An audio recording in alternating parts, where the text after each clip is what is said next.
Creativity एक ऐसा word है जिसके होने से दुनिया में काफ़ी चीज़ें आसान हो जानी चाहिए थी, लेकिन ऐसा हुआ नहीं। क्रिएटिविटी शब्द सुनते ही लोग ऐसे बिहेव करते हैं जैसे उनके बारे में बात ही नहीं हो रही। लोगों को लगता है कि क्रिएटिविटी और वो किसी नदी के दो किनारों की तरह हैं जो कभी एक साथ नहीं हो सकते। मुझ में और आप में कोई कम या ज़्यादा क्रिएटिव नहीं है, फ़र्क बस इतना हो सकता है कि मुझे अपने आइडियाज़ को अच्छे तरीके से प्रेजेंट करना आता है।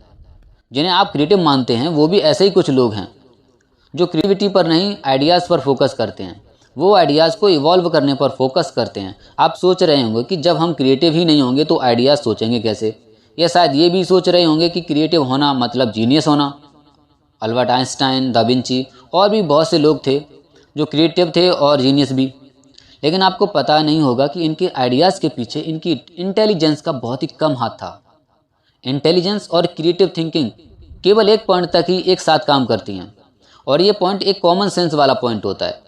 हम सबके अंदर थॉट को डेवलप करने की कैपेबिलिटी होती है, इसकी कोई लिमिट नहीं है।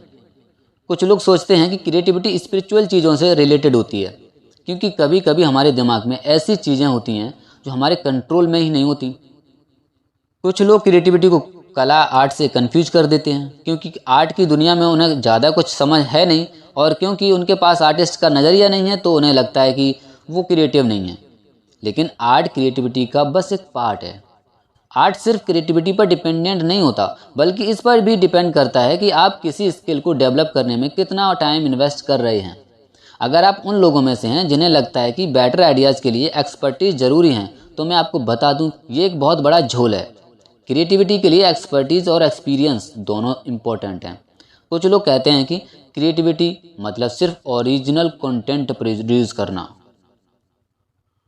ऐसा कंटेंट यूज करना जो पूरी दुनिया में किसी ने भी यूज ना किया हो।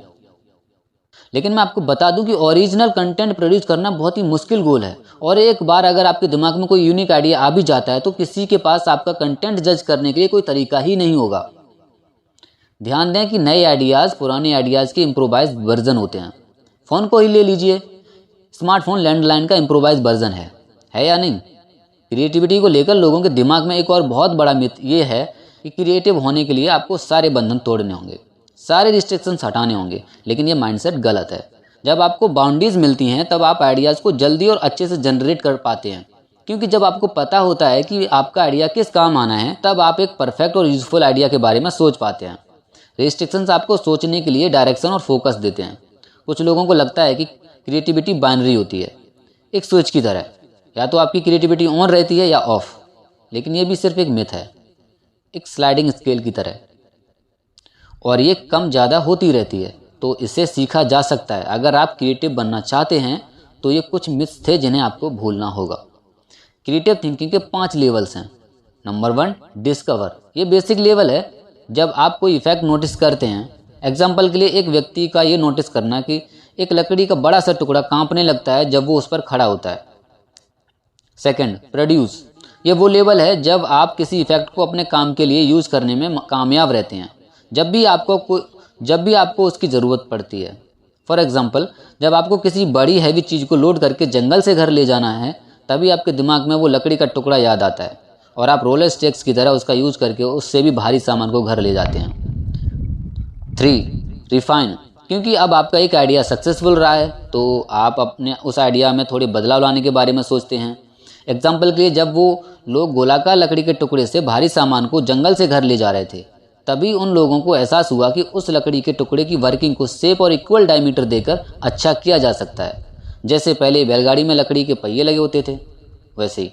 Number 4, repurpose. इस लेवल में हम अपने एक आइडियाज़ का यूज़ करके और आइडिया जनरेट करते हैं। एग्जाम्पल के लिए, जब उन लोगों ने देखा कि जब वो लकड़ी के टुकड़े को रोल करके ले जा रहे थे तब रास्ते में सारी घास दबती जा रही थी। इससे क्या हुआ? इससे उस बड़ी सी घास में जो जानवर रहते थे उनसे उन्हें बहुत परेशानी होती थी। अगर लंबी घास को वो दबा देंगे तो जानवरों से खतरा हट जाएगा। इससे उन्हें एक और बड़ी समस्या का सॉल्यूशन मिल गया। एंड लास्ट रूल है कंबाइन। इस लेवल में हम 2 आइडियाज़ को कंबाइन करके कुछ इन्वेंट करते हैं। For example, 2 connected wheels. जैसे एक लकड़ी के टुकड़े को उन्होंने गोल शेप दी और उसके बाद उन्होंने 2 पहिए बनाए, और अब उन्होंने दोनों पहियों के बीच में ही एक लकड़ी का टुकड़ा जोड़ दिया, जिसे शायद आजकल सस्पेंशन या स्टीयरिंग बोलते हैं। अब उसको एक जगह से दूसरी जगह आसानी से सामान को लोड करके ले जाया जा सकता था। उम्मीद है आपको ये जानकारी समझ आ गई होगी। तो वीडियो को शेयर और चैनल को सब्सक्राइब जरूर कर लीजिए।